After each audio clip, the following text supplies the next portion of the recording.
Support for People of Interest is brought to you by Monsanto. Just try to go a day without eating something with corn in it. You can't. It's impossible. Since he published his first book in 1992, this book is full of metaphors probably, Sherman Atwood hasn't stopped writing, and that's no exaggeration. In fact, he's turned out at least 5 books every year since.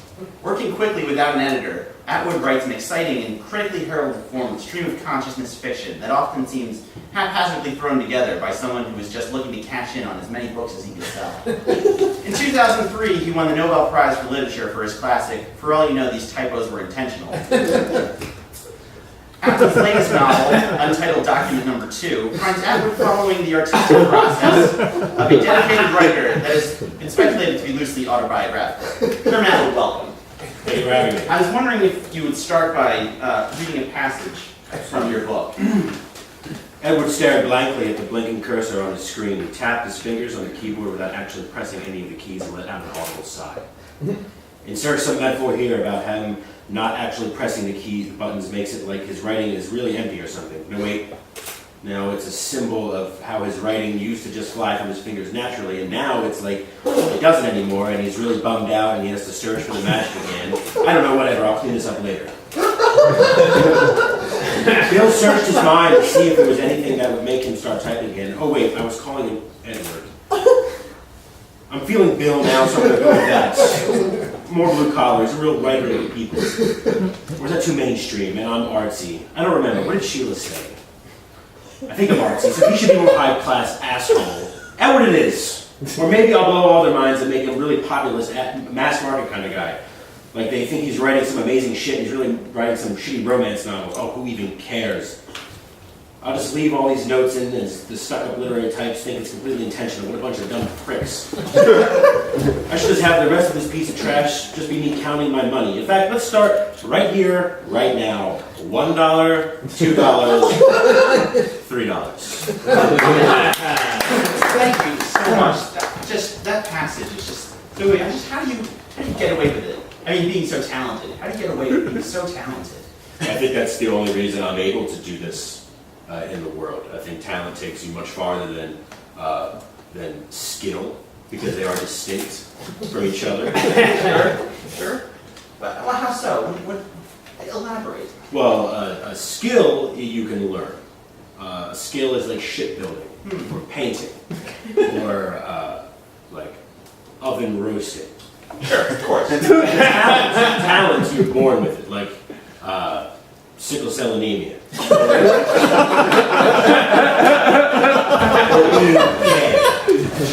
course. When did you first discover your talent? Like, when did you know that you had a talent for writing?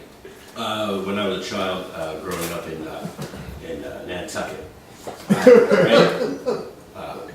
Sentences out of those magnets. Oh, yes. I would write entire prose on the refrigerator. Oh, wow. Yes. Yeah, we have that on the work fridge, and people only just put together dirty sentences. But that's great. That's the difference between skill and talent. So, you think everybody's going to catch you? I mean, catch on that, catch on to your style. Like, no one seems to be able to do what you do. Like, do you think another writer's going to come along? Do you think that they'll be able to capture that raw essence that you see? No one else seems to be copying you. Well, I make it certain that they can't copy me. I mean, I write from my heart. No one else can write from my heart. And I'm sorry, did you say catch me? No, I said catch on to what you're saying. Because they'll never catch me either. Oh. Like catch up to your sales? No, like literally catch on to me. Oh. But how do you mean? I've sold over 30,000 copies of the last book I wrote. Yes. I wrote this last month. Okay. Yes. So you work quickly, of course. What makes you think they're going to catch on to me now? I've been writing since 1992. That's true. Yeah. Has your process changed at all? Having since 1992. No, it hasn't changed since 1972. I still write everything in magnets on the fridge. And you have someone transcribe it, or No, what I do is I write on the fridge, and then my wife Sheila, she reads it, and then whispers it into my ear, and type it out. oh, okay, that's an interesting process. Yes. So you seem to move pretty quickly. What's your morning like? How much time does this take during the day? Well, I don't believe in conventional time constraints, so what you may call morning, to me it's just when I wake up. It could be 3 o'clock in the morning, or it could be 2 o'clock in the afternoon. Wow, your artistic process is so fascinating. Yes. So, what do you have? So you won the Pulitzer Yes. in 2003, but then I'm sorry, the Pulitzer was in 2001. The Nobel Prize for Literature, 2003. Correct. What was it like getting up on stage and receiving that award? It was like being born again. And again, and then probably born a third time. But like this time I've been here for a while, and like I kind of know what the deal is. So I come out and I'm like, yeah, I've done this before. Being born is fucking easy. Wow. Just the artistic mind just. Thank you. You know, one of the things that I've always marveled about is your characters. They're so fluid. Where do you draw your inspiration for your different characters? Well, first what I do is I take, you're familiar with Mad Magazine? Yes. I go to the back page of those, okay, and I fold the The folded, yes. And then I just take that. Just like names or adjectives or. Literally the picture there. Oh. I'll take, like the other day, it looked like a bunch of bankers trading on the stock market, and then when you folded it, it was butchers slaying a pig dressed like the Statue of Liberty. Oh. And so that's the basis for probably the next 4 or 5 of my novels, which will be out in a few weeks. That is just amazing. Thank you. You set a lot of your stories. It's a lot of authors like Stephen King will tend to stay in sort of New Hampshire, Bangor, Maine. yeah, Bangor, New England. But you tend to write all over the world. Like, how do you know so much about all these different locations? Well, the internet is a hell of a thing. It's sort of like everywhere at once, but like nowhere at the same time. It's sort of freaky if you think about it. Yeah. And then we have like phones that can get on the internet. And it's like, how am I doing this phone, Yeah. right? And then the next thing you know, you find yourself, you're banking on your phones. I lost my train of thought. What was the question? Your story. Oh, yes, Yeah. Wikipedia. Oh. How do you decide where to go?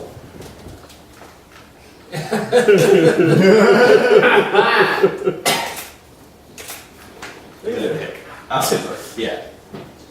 Yeah. You have a touchscreen or? I have a touchscreen, yeah. Oh, It's wow. the Microsoft one. Oh yeah. Well, I guess you I have forget what the fuck it's called. Windows 8, I believe. Yes, with the touchscreen. Yeah. Also, food that I enjoy.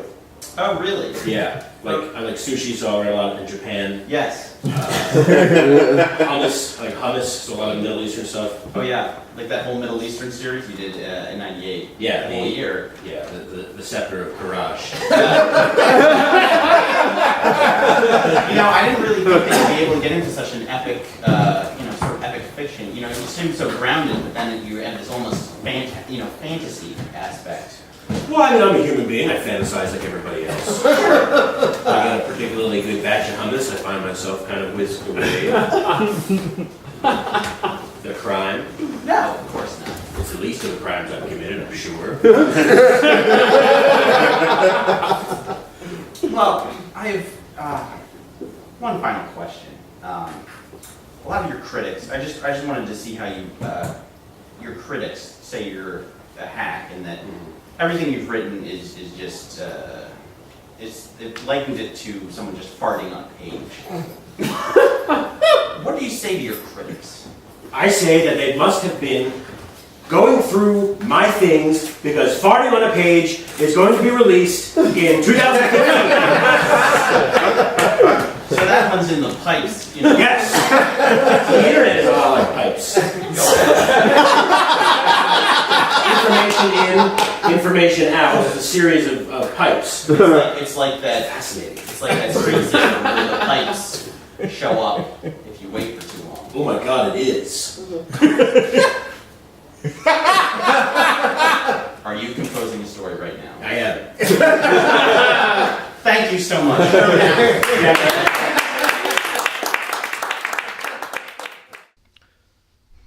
Actual support for People of Interest is brought to you by Philly Improv Theater, Philly's home for comedy.